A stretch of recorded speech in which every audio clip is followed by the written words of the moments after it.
She lived a long time ago. My dad was a Vulcan, a diplomat. They say I got a lot of brothers, different mothers. That's what I know. That's what I know. That's what I know. He took the time machine, left me away sometime. Visit the planets. My son, he's doing fine.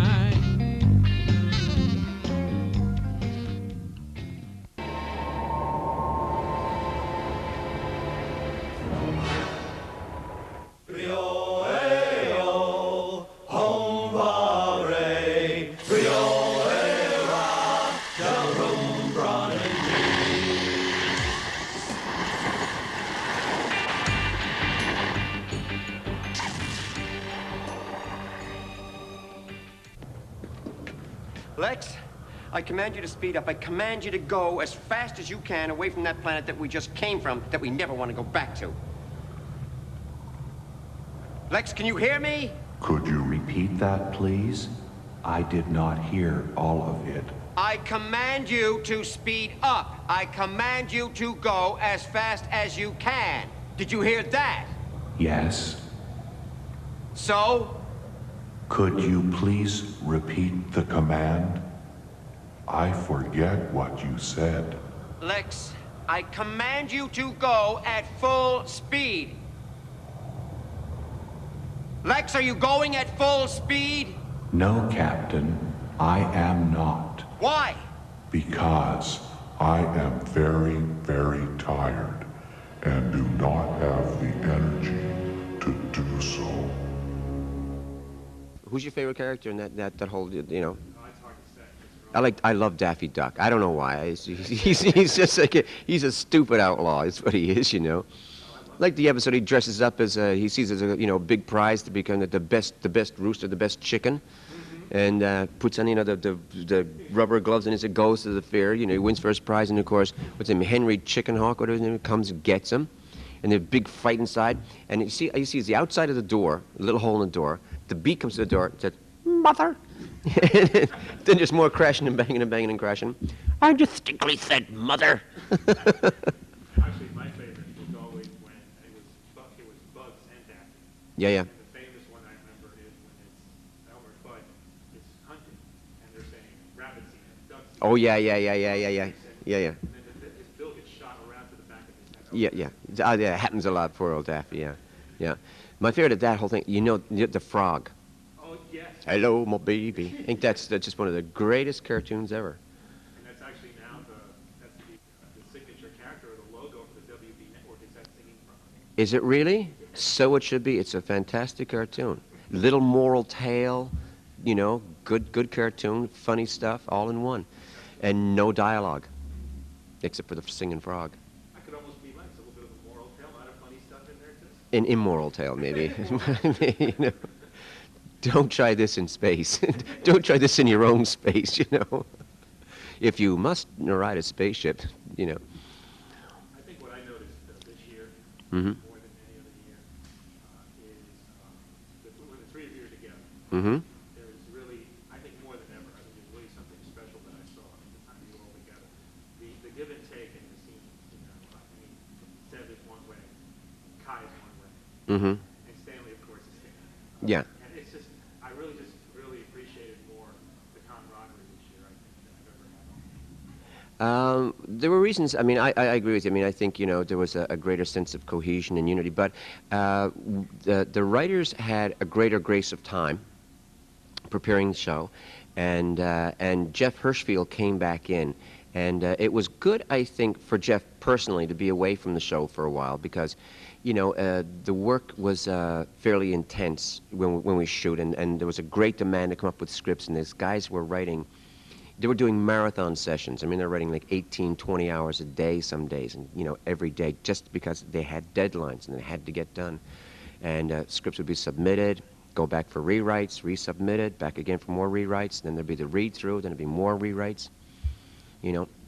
So it was good to have Jeff back in. He was refreshed, and he brought a lot of, you know, fresh input to the show. And also it was, you know, you take a bit of a break, and it's always good to get back together again, and it takes a while. It's like growing up in a family. After, well, you know, you don't appreciate your brothers and sisters until you get a bit older. You know, you say they're pretty decent people, and you know, that sort of thing. Not that we didn't initially. All the lies, you know, the things you heard about the big fights on set, and the knives coming out, and you know, the body bags leaving the studio every day. They're not true. There's no more than 2 a day, body bags. No more than 2 a day. I think too, Kai has probably the best deadpan since Mr. Spock. I mean, he's just amazing. Yeah. He does it perfectly. Yeah. The dead do not Spock. The dead don't do Spock. I have a lot of Pardon me. I have a lot of favorites on the show, but I think what struck me this year, one of my favorites was definitely the trip to Las Vegas. I thought that was hysterical. Viva Lex Vegas. Yeah, yeah. Actually, I haven't seen it. You know, it's one of those things, and you know, you spend like, you know, anywhere from 12 to 18 hours a day shooting. I don't want to go back and look at it. You know, I know what happens. Okay, the good guys get away, the bad guys die. Okay, fine. You know, something like that. Yeah. But it's always, it's never, it's, although you might know sometimes what's, pardon me, you can pretty much guess or predict what the outcome of the sequence of events is going to be. It's the journey that gets you there. See, how are they going to get there? That's what's interesting. I think that's one of the things that the writers sort of captured more this year. And we had more fun with the scripts, too. The scripts were a lot lighter in tone and in spirit.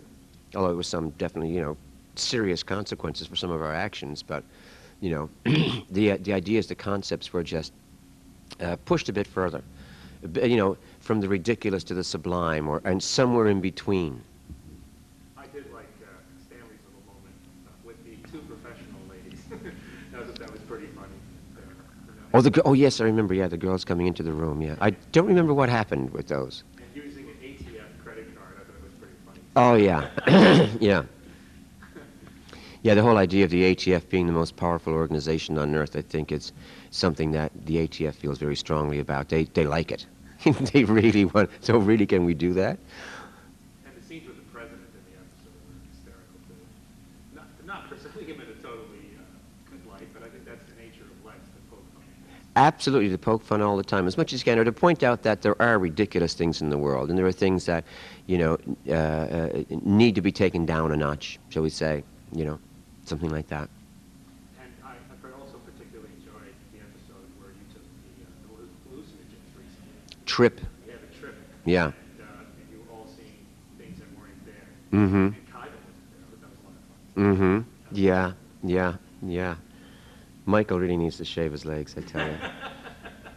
He's a very hairy man.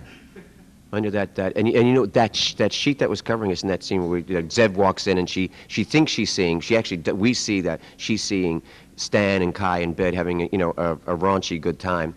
That's you know, what do they call it? Medical damp, surgical damp, dental damp. It's that, you know, latex foam, not foam, it's thin latex. Stinks like hell, and it's covered in baby powder, so it doesn't stick to your face. Well, after like, say, 20 minutes, there's no baby powder left, so it's like total body condom, you know. It's just really sticky and damp. And Michael sweats a bit, you know. I guess it's the wig. And of course the fur coat that naturally occurs on his body. Well, those are some of my highlights for this year. So Yeah. what about your highlights? Well, to be quite honest, I haven't seen all the episodes. There were some things that I thought the ideas were interesting. I like the idea of the kid on the wall in I think it was P4X and Stand Down. The guy Ryan Cooley was the young guy's name, the actor's name, and I forget his character name. What was it? You know, what? Digby. That's right, Digby, which is the name of a small fishing town. Yeah. Well, actually, Nova Scotia too. Yeah. those ideas, and the idea that, you know, there's an eco-tourist group in Brazil just about to see a rare species of luminescent bird, a Paraguayan luminescent toucan or something like that, and the Lex comes in and just chomp, and they're gone. Well, that's pretty bad. That's bad news. They wind up in the belly of the Lex, and then there's a nuclear bomb in there which goes off, so, you know, it goes from like being serious situation to like total annihilation. I think that's those sorts of ideas are great. It's sort of really pushing the envelope a bit, but, you know, I think what makes things like that palatable, shall we say, for lack of a better word, is that, you know, it's absolutely ridiculous. I mean, it happens. It's there recorded. It's on tape and it's broadcast. So you know that that came out of somebody's mind and went on a tape. But it's just, this is ridiculous, which makes it fun. It's a lot of fun, and I just think there's something about life that's hard to categorize. It's its own thing, and it's hard to describe to somebody because you have to actually see it to get a feel of what's going on. And I think that makes it interesting. Well, you could sum it up like, you know, in several different ways. I think, you know, three strange characters, and you could name, you know, a love slave, a dead assassin, and an arch heretic, you know, responsible for the annihilation of 92 reform planets. And they happen to steal the largest, the most powerful destructive force in the two universes. So what's hard about that? You know, I think, what the hell did you just say, boy?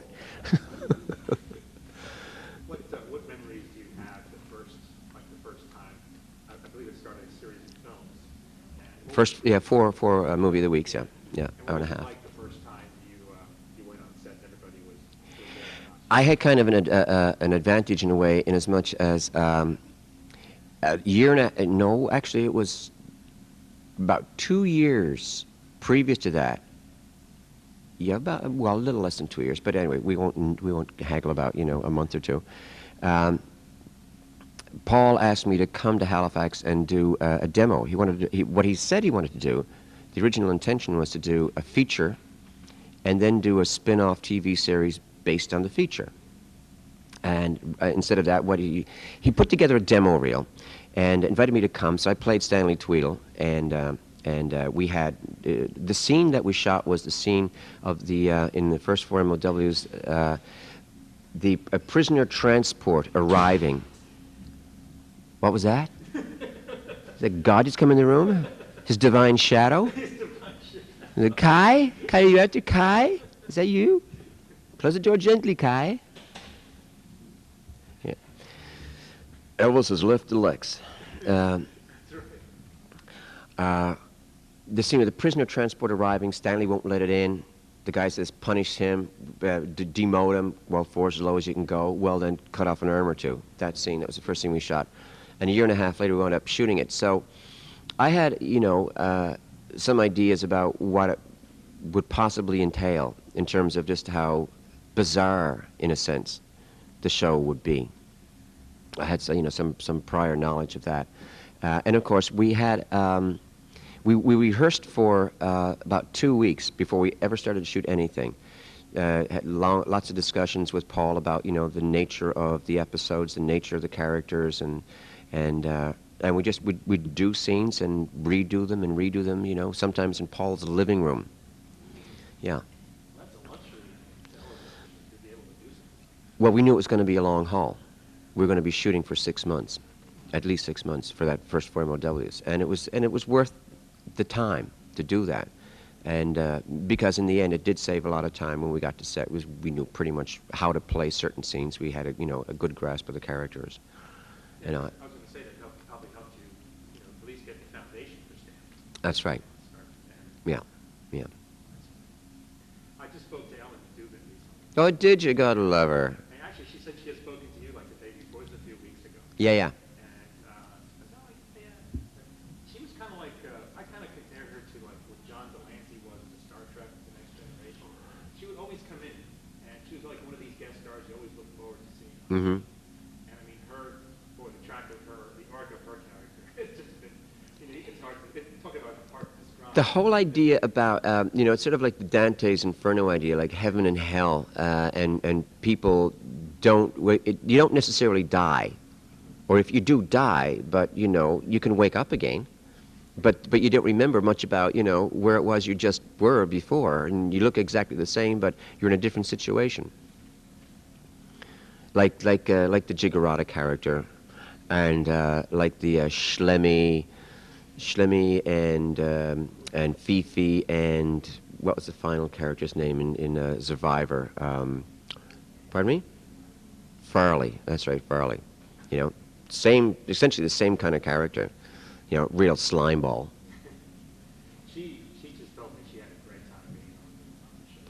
There's a quote. There's City TV, the Space Channel in Canada, did a making of, and there's a quote from Ellen. There's a bit of Ellen describing what it was like to shoot in this. She was in a vat of water.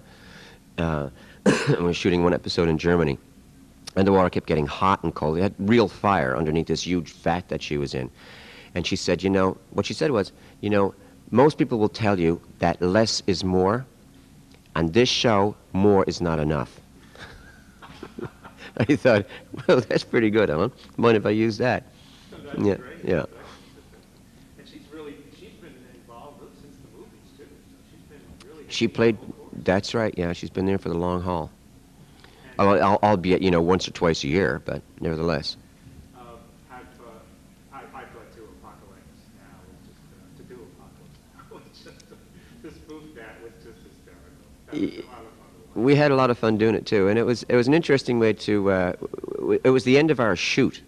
It was the last thing that we actually shot, and we wrapped on my birthday actually in Thailand, on the River Kwai, which is a pretty, you know, exotic. It was interesting, and it was because, I mean, it has to do with. You remember that was the theme song for the movie was "This Is the End, My Friend," you know, the old Doors tune, and I thought, well, that's sort of what it is. This is kind of interesting, and yeah. That's a really strange coincidence that you got to that point. Yeah. You know, from the Doors movie. Yeah. From that film. Yeah, with the theme song. This is the end, my Where's friend. Stanley again? He always seems to be in peril. He was tied up there and, you know, ready to be abused. With a gas can over his head. Yeah. It always takes the dead man or the cluster lizard to, you know, extricate him from, you know, any given situation, whether it's good or bad. Sometimes it doesn't. I don't want to go. I like these girls, you know. But you're coming with us now, Stan. You always think that Stanley, thought of the other characters sometimes as definite party poopers where you can have a good time. Damn right. You know, they would either like poop the party or get Stanley and themselves into trouble. You know, Zev with her instinct for exploring and all that, and Kai with his instinct for wanting more proto-blood, which of course you can't blame either character for that sort of stuff, but it often leads to disaster for Stanley. Are you a fan of DVDs at all? I own a DVD player. Okay, because But I never, when I bought it, I said I want something that just plays the DVD. I don't want to, like, you know, the extras, the outtakes or the interviews. I'm not interested. So I never watch those, if that's where you're going with that. Well, what I'm going for is the fact that a lot of Lex episodes are available for people to enjoy on DVD. Yeah. Around the world. Mm-hmm. It's neat that you don't have to, like, you know, do the dubbing from NTSC to PAL to send it off to, you know, your buddy in Germany or in England or whatever. Yeah. I haven't heard any of those, but did you go back to do any commentaries or anything? Yeah. Oh, what was that like watching the episodes unfold? It was pretty funny in a way. Lex Jigaroff and I sat down and we spent an entire day going through 4 episodes, and it was for a DVD release in England. That Kai, man, what the hell's he doing over that door? Go to bed. Well, we'll just, you know, Okay. train of thought Where was I? about DVD. Oh. I said, hello. Yeah. Well, we spent the entire day doing commentaries on 4 because it was a DVD release in England, and they just wanted commentaries. So they were releasing them in sets. It was season 2, I guess, in sets of 5 or 4, or sets of 5. You know, but they got a bunch. So we did commentaries for 4 episodes. I guess it was, you know, groups of 5, and there was a commentary in each set for one show all the way through. And it was kind of fun because there were some things that, you know, I hadn't seen these episodes in ages. And And I remember we did a commentary for Wake the Dead. And I remember one shot that Chris Bold, Chris Bold directed more episodes of Lex than any other director. And there's one shot, he set up a tracking shot that took us about an hour or an hour and a half to rehearse. But his economy was that we could spend all this time getting the tracking shot down just right, moving the camera across and over, went from one side of the bridge right over to the other side of the bridge, taking in elements along the way. To include all those elements, doing the things the traditional way, set the camera up, do your master shot, then do your over the shoulder one way, over the shoulder the other way. It involves changing the lights, and probably saved 2 hours. And besides, it's a more interesting shot because the camera's in continuous motion. Yeah, it's a really clever way to do it. And of course, you know, what the disadvantage is that when the editors see it, they see we can't cut. You can't cut away to anything. It's one shot. This is it. We got nothing to do here, you know. Well, I know you have to go, but I definitely want to thank you for all that done. It's a series that I think is going to be remembered quite some time. As you said, it's not like anything else out there. One of the things we were very careful to avoid was imitating or paralleling anything else that had been done. We deliberately avoided the whole idea that the good guys win because the bad guys are such rotten shots. That happens way too often.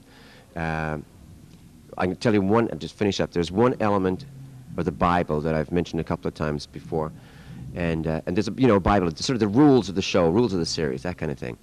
One of them was, in the course of all our adventures, we shall never meet an entity that is more intelligent than a human being unless that entity agrees to write that episode.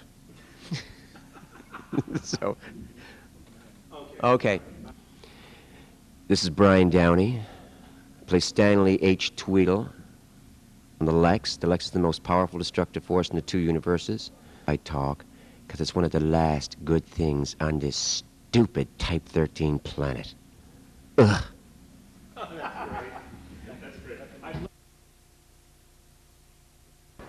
Well, here we are at Icon.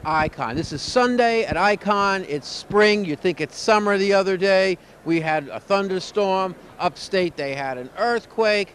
And anyway, we are at Icon. And I have here possibly a celebrity, possibly an artist, possibly a viewer, possibly somebody who came to have a good time at Icon. Hi, I am Zenbach, and you are? I'm Stu Nadelson, and I am here to have a good time at Icon. I come here almost every year. There's something for everyone. Whatever you're into, it's somewhere in this room you will find it. You notice there's a lot more dealers this year? Oh yeah, a lot more. I know they moved the stage in, so they have more room to put dealers. So it just makes more sense that there's more here and more for everyone. You know, we used to have the stage in this room, so I used to be able to hear what was going on. Right. You know what it sounded like to us over here? Probably like announcements on the subway train. Oh, yay! Oh. I don't know who was over there, but that's what it was. So what'd you do here? So what'd you see this today so far? So far I just been moving around the dealer's room, getting a few things. I like Doctor Who and Green Lantern. I've been looking at stuff for that. You do? You like Doctor Who? Yeah. I have a buddy who's created the Daleks and the Termination. He was the makeup guy, and he was in the first Sitting in Him. Really? Yeah, Steve Goslow. He played the Daleks, and Cyberman was his other character. Right. You look a little like him too, and he's tall, and he's English. As well. Obviously, he's English. Yeah, that would make it easier to work. Yeah. Yeah. So you've been to this show before, and you've seen the show. You more than 3 or 4 years? Oh yeah, I've been. I went to school here in '82. So I've been coming here on and off for 20 years. It's just like the best convention. It always is. Then I could tell you that, so you know what the school used to be called? We have a couple of nicknames for this. First of all, they used to call the hospital Kronos. Oh, okay. Because it was an old 50s movie. Right. And there used to be a joke about this being Stony Brook. Times were different then. Yeah, times were different. I've seen concerts. I think I've seen a concert here at Jefferson Airplane. I saw Jerry Garcia here once, yeah. Yeah, I think I saw Jerry Garcia. I sat over on this side, in fact, and couldn't find a place to park the car in those days. They've improved it. Oh, yeah. Now I can't find a car. Oh, yeah, it's a huge lot now. Huge. You know. So you come to some of the guests today? Oh, yeah, I mean, I love Babylon 5, so, you know, I see Julie Caitlin Brown and Andreas Kastelis, and I was over getting autographs from Richard Biggs and Jason Carter before. You know, it's just, you know, people think of this as a Star Trek convention, but it's really a Babylon 5 convention this year. Yep. Yeah, we got it exclusive with a press conference yesterday that we're going to be airing. So we'll tell you about that coming up if you catch the show. Oh, okay. You know, so we recorded the press conference.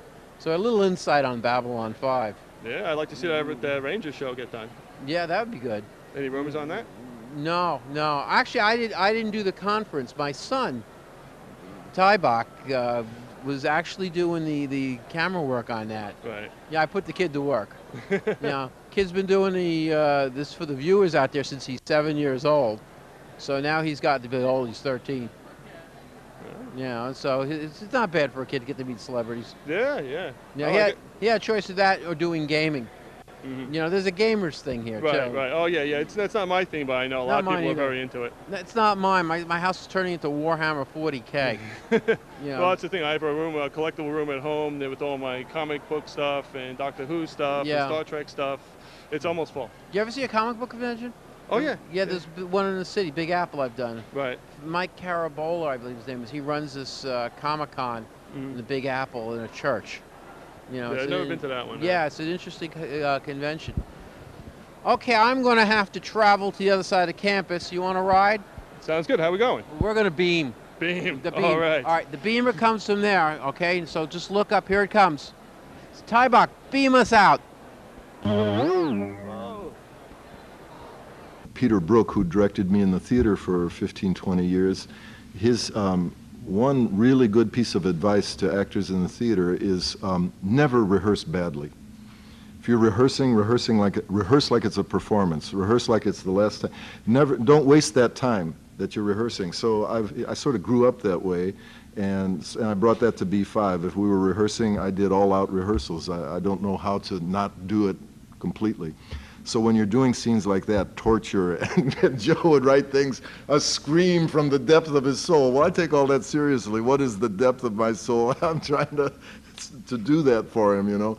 So it was pretty draining, those times especially, you know.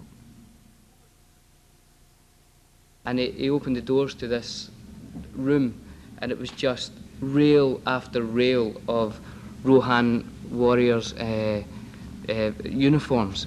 And I just thought, oh my God, it's like one of those sci-fi shots in a spaceship where, you know, there's clones of people and you don't see the end. I just thought, oh my God, there's going to be people in every one of these things. And you could go up to any one, and it was hand-stitched and made with love. It wasn't, you know, stamped out in a machine. And that was the day that I thought, this is something kind of incredible. Yeah. Hey guys, this is R.L. Demery.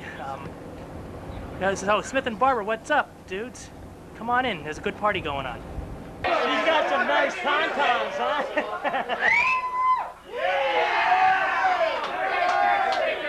Nice to meet you all. Welcome to Long Island. We just walked out of Danforth. The timing couldn't be more perfect. I don't know where, Connecticut, welcome! Welcome to Long Island! Give us your ice. Wait a minute! Yeah. Where's your ice? No, where's... Okay, good. Welcome to Long Island, Smith and Barber. Welcome, we're going out to Darren's Ball to have a good time. Just came across the Long Island Sound now. Now we're gonna have a party time. Hey, all right. Yeah. Let's go. Give us your iced tea. Not this ice tea. Come for your iced tea. Oh, this way.